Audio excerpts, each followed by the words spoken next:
Felt like I was a Cinderella. Mm. I remember feeling like, why am I bringing up children that are not mine? And that's being real with you. And as the eldest daughter, Yeah. I just thought I was her right hand and her left hand because we grew up without a father. Because on the road that I lived on, everyone had a dad. And I know your eczema was really bad. How did that affect your perception of beauty and your identity? I've been called crocodile skin, I've been called crinkle, I've been called cabby, I've been called lots of different names to talk about with regards to my skin. And I was literally like a label, you know, when you've been given a label. And that was me. It seems like you were more than a teacher. You were their mom. Did you perceive motherhood to be quite restrictive? Or I don't want to be horrible, but I just thought motherhood was a trap. I never had these kids. Why am I looking after these kids? It's not fair. So I used to get beaten, if I'm really honest, every week. every week? Yeah. And I used to purposely not cry. Because in my head, that's a sign of weakness. So yeah, I was in a home because my mum had a breakdown. Wow. I didn't know that, Mum. So you're in a home with 200 kids? 200 kids, and the child used to, no disrespect, used to poo on my bed every day. Take the poo and rub it all over my bed. And we were very poor because my mum hardly worked because she had to look after her 6 kids. Oh, we're poor. We're talking about 1 pair of shoes a year, poor. We're talking about putting cardboard in our shoes. We're talking about 1 meal, maybe if you got 2, you were lucky. Then I had a breakdown because I was doing too much. And that's when your dad stepped in. It's time to get untitled. Aren't you just fed up of living up to a title? Whether it's the one you're born into or the ones you accept along the way. The weight of a title can be heavy. You might be a mother, a father, a doctor, or a CEO. I believe your title doesn't make you who you are. The truth is, you are so much more. So come inside, strip away the titles, perceptions, and narratives so that we can create a safe space filled with enlightenment and self-discovery. But the real question is, are you ready to get untitled? Hello and welcome back to the Get Untitled podcast. I'm your host, Chloe, and if you're new here, this is not even what advice.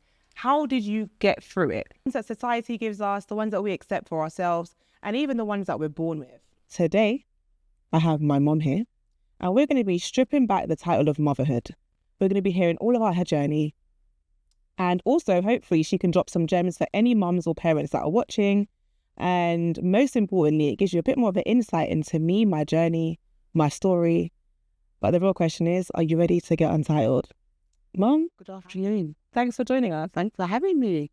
It's lovely being here. I feel so privileged because I know you're a very busy lady. And I do know that you work very hard. And taking this time out, yeah, I appreciate you having me here. Thank you so much. No worries. Thank you, Ma. I want to know firstly, I'm glad you're here. I'm glad I'm here too. And I don't want to feel like we're rushing straight into the deep end. But I do like to strip back the title and then bring the title back. It's like, so I want to know, before you were a mum, do you want to share a little bit about who you were as a person? What were some of the dreams and goals you had? If you want to touch upon your childhood, you can. But this is a safe space, no judgment. Ignore the cameras and act as if it's just you and I having a chat. I was inspired by a lady, my mum. My mum had 9 children. And out of those 9 children, 7 lived. And I used to watch her, and my mum never used to go out. Just used to stay at home, look after her children, and we were her life. And it was just us. My mum ain't got no sisters. She fell out with her brother, the only sibling that she had in this country. And she came, she worked, she had her children, and she just wanted to make sure that we were clothed, we were fed, and we went to school. Never talked about ambition for us. She just basically wanted to make sure that we were cared for. We never got bullied. We listened to her rules. We never stole. We never abused her name. In those days, it was all about keeping, I think the right word is respect for one another and respecting where you came from, for me. And as the eldest daughter, I just thought I was her right hand and her left hand because we grew up without a father. So that must have been quite challenging. It was because on the road that I lived on, everyone had a dad. And I just thought, oh, well, what's wrong with us? Why don't we have a dad? However, you adapt as a child and you just have to get on with whatever God's thrown at you. So we just got on with it. My mom loved the Bible. She always used to quote Psalm 91, Psalm 23, Psalm 121. So we grew up with God in our house all the time. And we were very poor. And don't feel that you should suffer in silence. That's the worst thing you could ever do. If you get my drift. How poor? Because some people watching it. Oh, we're poor. We're talking about one pair of shoes a year, poor. We're talking about putting cardboard in our shoes. We're talking about one meal, maybe if you got two, you were lucky. 1 meal a day. 1 meal a day, and that would be guaranteed meal at school. Yeah, it would just, you got your kid, get on with it. We didn't tell you to get pregnant. Do you understand what I'm trying to say? A case where you can say you don't like it because her words were, and no disrespect, it was what cook in the pot must eat. That's what you used to tell us. Yeah, what cook in the pot must See where eat. you got it from. And if you liked it, if you didn't like it, you got to eat it. Yeah. So growing up in an environment where money was tight, you didn't have a father figure, and Nan was raising all of you guys by yourself. You're the oldest daughter. How was that? Like, what toll did that play on your emotions? How did that make you feel? What are some of the challenges that you went through? First, how I felt about it, I felt like I was a Cinderella. I remember feeling like, why am I bringing up children that are not mine? And that's being real with you. I must say, having those brothers and sisters shaped me because I was their teacher. I told them how to read, taught them how to tell the time, told them about keeping clean. Very much a disciplinarian. For me, I felt that these children, if I didn't steer them right, then the house wasn't right. If my mum went shopping, I was in charge. And she come back, she wanted to make sure that what I said was put through, it was implemented. So you were second mum. You were the second mum. parent. Yeah, that was me. And so subsequently, I kind of played games with them. We used to sit down on the table, play games, hide and seek. Was not a thing that we had. It was all about, I spy with my little eye, what can you see? And it was all about reading books to them, testing them. And I didn't even realize then I was a teacher. I realized afterwards that I was a teacher because I just done this natural thing all the time. It seems like you were more than a teacher. You were their mum. I didn't look at it as I was their mum. You didn't? Okay, you didn't feel like it? No, I just felt like I was their teacher. Okay. And obviously she'd gone and, maybe gone up the road.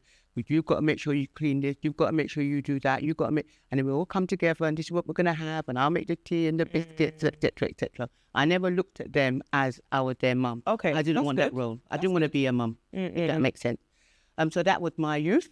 And I was very much inspired by her and and I didn't want to be her. I didn't want to have a life where I was at home looking after kids. So at that point, did you want kids? No. You were against it? I was against it. Why? Because I looked at her, she couldn't go nowhere, couldn't go bingo, couldn't go out with her friends. Okay. Do you understand? She was at home and just had a cleaning job in the morning and cleaning job in the evening.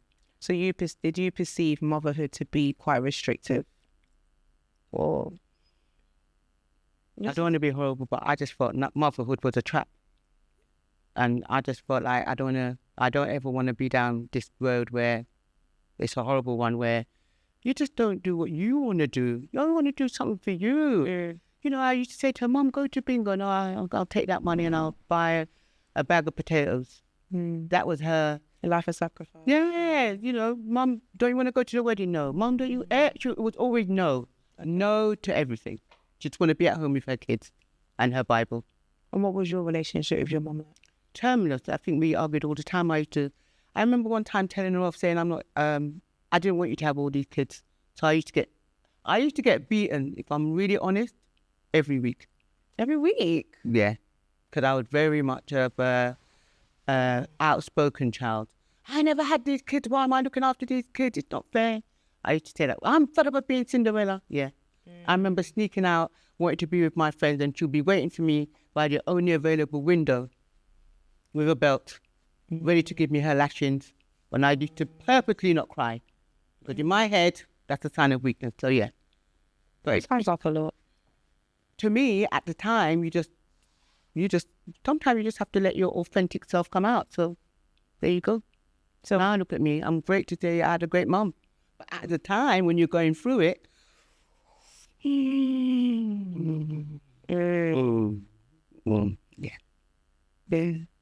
I know you share a time where, Nan suffered mentally because of the burden of being a mum, and that impacted on you not being able to stay with her. Yeah. Want to share a bit more about that? I left home when I was 18. Went to live across for a place called Bow. And Wait, we're talking about your childhood. you mean we're talking about my childhood? 18 adulthood. Okay, so We're gonna we're gonna go there. okay, so where do you want me to go now? We're gonna Sorry. go there. We're I sticking thought to I was childhood. there. Where is it that you'd like me to go? I apologize. Where would you like me to talk about? All right, I'll rephrase the question. Yeah. During your childhood, you spoke about going to boarding school because Nan couldn't cope mentally. Right. Yes. Do you want to share a bit more about how that came about and how was it living in Boarding school. Okay, so basically this boarding school, you're living with about 200 people. 200 kids? Yes. In this, it's a home for children, basically. I gave it the name boarding school. So it wasn't a boarding school? No, I gave it the name boarding school because it sounded quite fine with the people that I was talking with. But I didn't want to say I was in a home because my mum had a breakdown. If you listen and between the lines, it makes sense. Why would I go to boarding school and this lady's poor? Do you know what? No, I'm answering some. I did think that, but I thought maybe it was some public I was funding. in a home. I was in a home because my mum had a breakdown and it was me and my sister Pam. Wow. I didn't know that, Mum. So you're in a home with 200 kids? 200 kids, and the child used to, no disrespect, used to poo on my bed every day. Take the poo and rub it all over my bed. Oh my goodness. I woke up to it and matron would come and beat me. So wait, they could hit you? The matron, yeah. The matron had a chair. It was a wheelchair. It was electronic. And she was very much like Ina Sharples. If anybody knows Ina Sharples on Coronation Street, she was very much like her, strict, horrible, stern. And she would come and say, Cecilia, look what you've done to your bed. And I would say to her, it's not me. If you come and see my underwear, I've not made this mess. And this lady realised that it was the girl next door that just wanted to get me into trouble every day. I said, why don't you move me out of this dormitory and put me into the next one? Until I went into the next dormitory, and that's when I blossomed. And I had eczema, so let's not forget, I've got this skin, and then you're coming and adding this element to my life. So yeah, I was in a home. My sister and I was in a home. And when we came out, my mum had a baby called Mary. Okay. And I know your eczema was really bad. How did that affect your perception of beauty and your identity? Okay, so let's not talk about beauty, because with eczema, it's very, it's very much like a thick skin, and it's like a crocodile skin. And so you tend to find that people that don't know much about it would actually call you names. So I've been called all names. I've been called crocodile skin. I've been called crinkled. I've been called cabby. I've been called lots of different names to talk about with regards to my skin. And I was literally like a label, when you've been given a label. And that was me. But what helped me with my skin condition was the fact that I found nobody wanted to play with me as much. So subsequently, I could read books, and I could escape through books, because now I've got somewhere where I'm being left alone. I'm not being troubled, as it were, but I'm left alone because, I don't want to play with her because she's got horrible skin. And so subsequently, I found this new lovely area that I could be in. And so I educated myself more with a book. And How bad was your eczema? Oh, well, I was eczema from my neck all the way down. So I used to have bandages on my joints because my eczema used to split and get infected. Yeah. Wow. Yeah. But God is good. And when did it all go away? When I moved to Bromley Bible. Okay, let's take us right there. Right, so I moved to Bromley Bible when I managed to get a flat. How I managed to get a flat was because my girlfriend said, Ken Livingstone giving out flats, but you have to move across the water. I said, okay, I want one of them. At the age of 17? At the age of 18. 18, yeah. So we were going to go and live our best life. So now you're living your dream. What was the dream? My then at dream, 18? not to be looking after these kids. Okay, so kid, you're like, okay, kids. Right, so I'm in my flat. My friend decided she doesn't want to move in with me because, she wants to be with her boyfriend. I said, okay, no problem. And I get into this flat and I realized, oh my God, there's not a bed, there's not a light bulb. And my mom said, why don't you come back home for 3 months and get your bottom drawer, so to speak, inverted commas.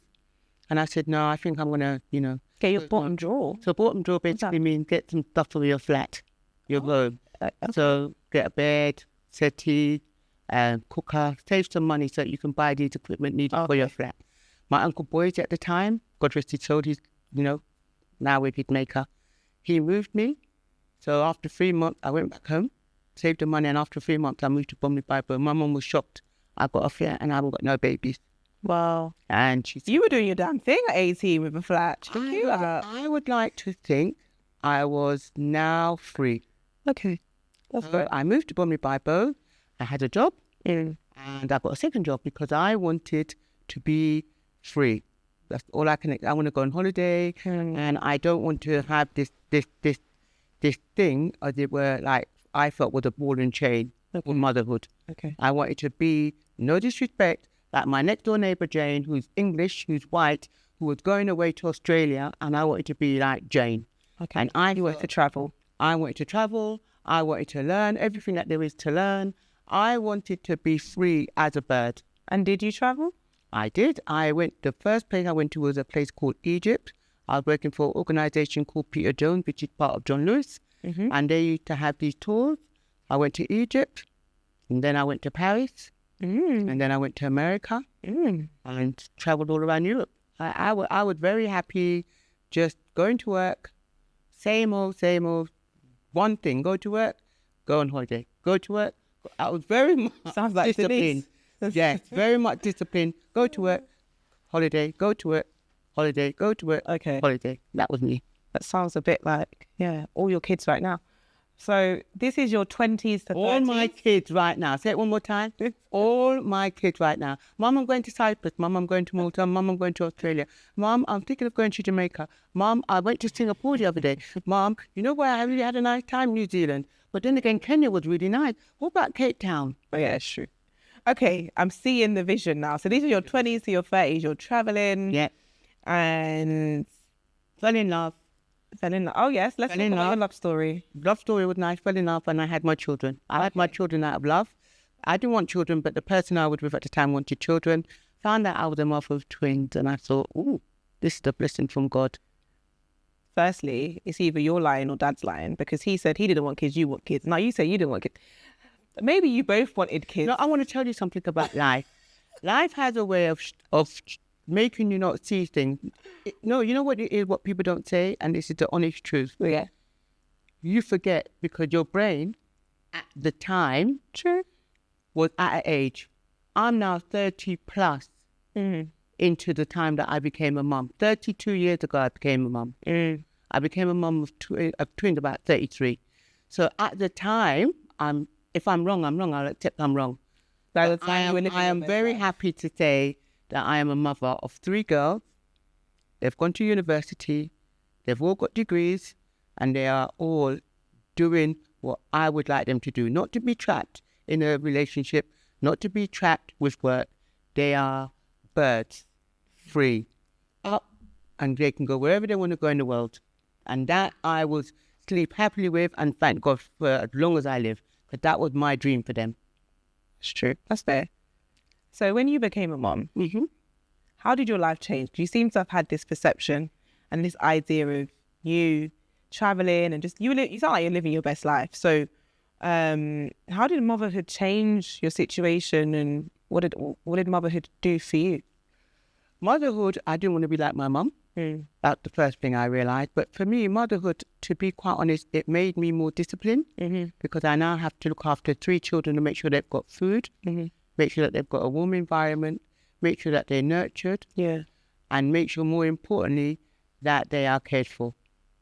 And I didn't want to be myself like I was with my mum. So I had to talk to myself and say, right, God, I know that you have given me this gift. I have to make sure that this gift are well catered for. Okay. And what are some of the challenges you faced? Because you're a mum to twins. So you had Mum to one, twins, and then you had the twins. you did I had 3 children under the age of 5. My sister couldn't help me because of whatever situation they were in.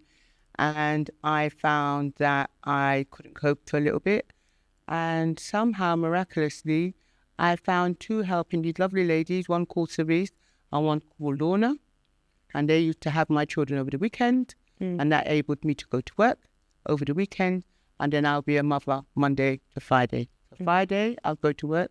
And on Monday, when I finish work, because I used to do a night shift, I'll go and pick up the children and then spend the week with them. And that's what I did for duration. And then I had a breakdown because I was doing too much. And that's when your dad stepped in and obviously, the rest, he looked after you until I got my faculties back.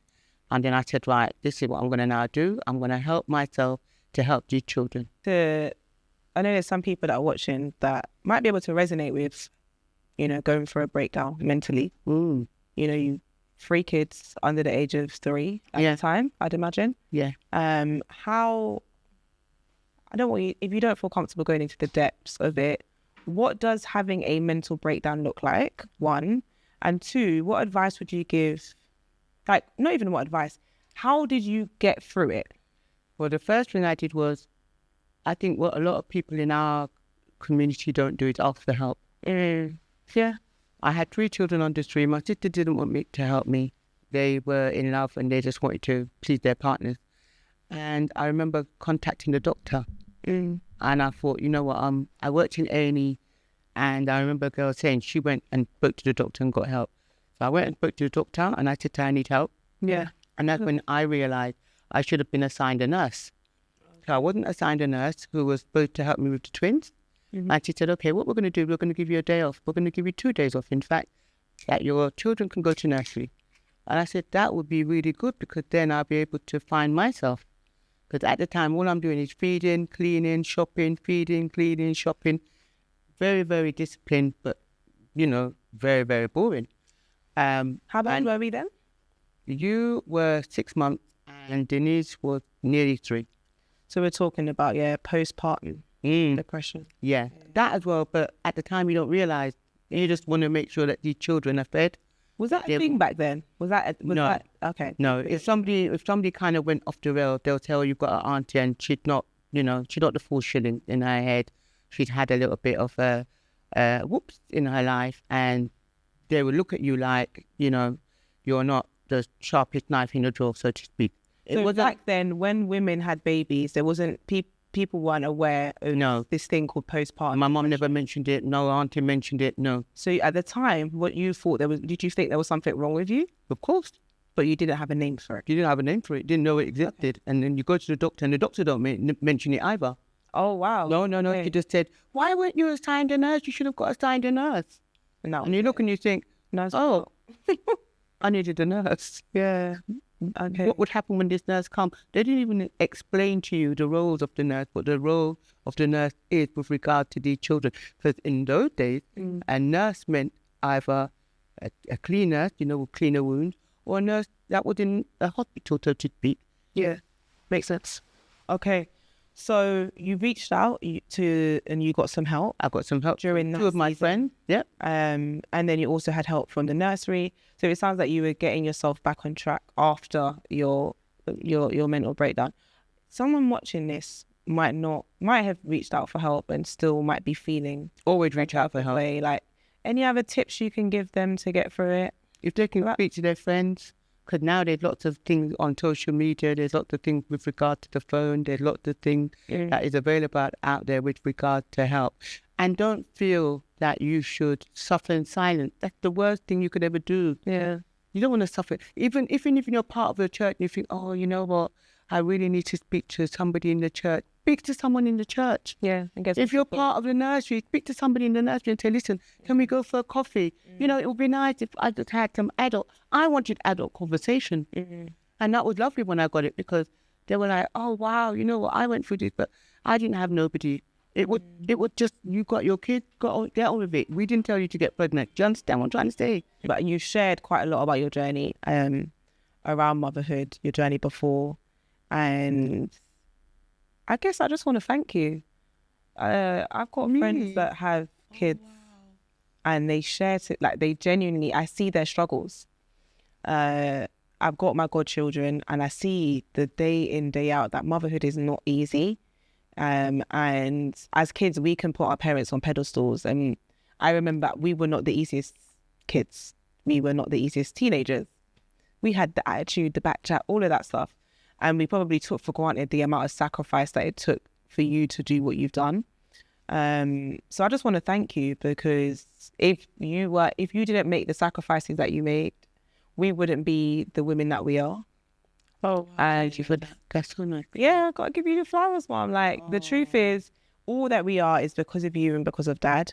And thank you. Thank you for your love. Thank you for your understanding, your nature, and for being an example of motherhood. Thank you for being disciplined, because you might not have wanted to go to university. That was my dream. But you went. It was your dream. And I'm I'm glad I went. He's never used that degree. You understand? You might not use the degree, but you've got the discipline of the degree. That lovely degree helped you to get wherever. You might not even teach today. It might help you tomorrow. That's true. We're grateful for it. We are. I'm just grateful that you guys did the hard work, and you got the discipline in your system. And look where we are today. We're doing a podcast on me celebrating my three beautiful daughters and being a mother of twins. That would have never happened. Well, thank you, Mom. Thank you. I wish we had more time. I know, unfortunately, we've got to go. We're gonna. But thank you for being here. Thank you guys for tuning in. I hope that the mums that are out there that are listening to this, or parents that can relate to some of the things that have been mentioned on here, seek the help, build the village, build your community, and don't feel like you have to have all the answers. I feel like motherhood is a delicious journey of figuring it out. Same with fatherhood. And I hope that you've taken at least one nugget away from this episode. And I look forward to seeing you in the next one. Thank you. Catch you later. Bye.